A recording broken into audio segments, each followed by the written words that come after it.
इलाका किसी का हो, धमाका चंदन प्रेमी का होगा।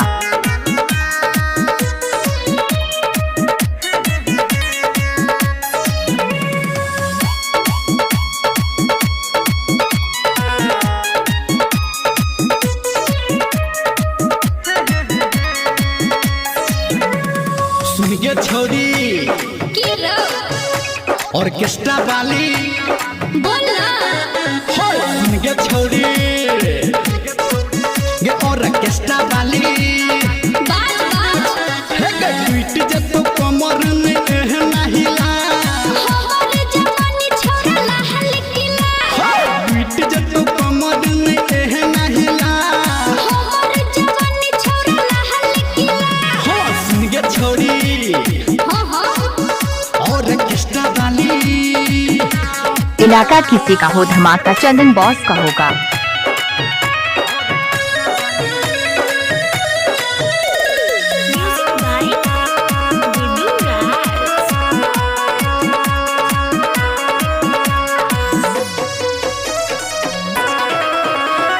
होट के लाली कहन के बाली दिलबा में हमारा हाथ धसल जाए। चंदन डीजे आपका घर कहाँ है? फुकराम कचैया। आँख में गजरा केस में गजरा मनवा में हमारा हाथ बसल जाए।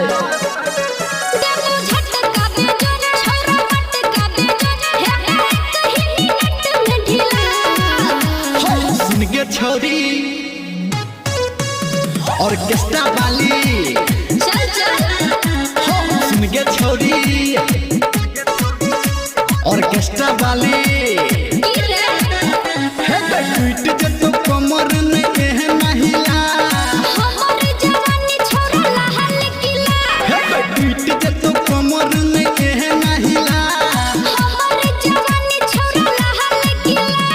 सुन के छोरी गे ऑर्केस्ट्रा वाली इलाका किसी का हो, धमाका चंदन प्रेमी विकास का होगा।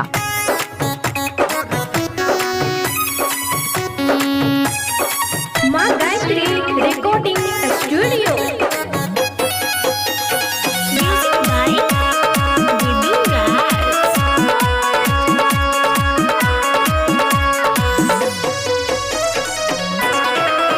हे देख लो हम नाच बदेस भेटल नहीं गे तोरा सन।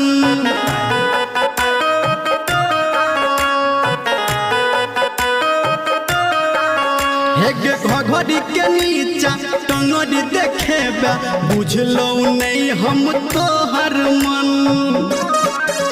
छोरा आगा से हट एने लोग ने सट मेरे बलिया से हमारा मिला सुन के छोरी चल हाय ऑर्केस्ट्रा वाली कथी रे सुन के छोरी ऑर्केस्ट्रा वाली बाज ना ट्वीट जे तो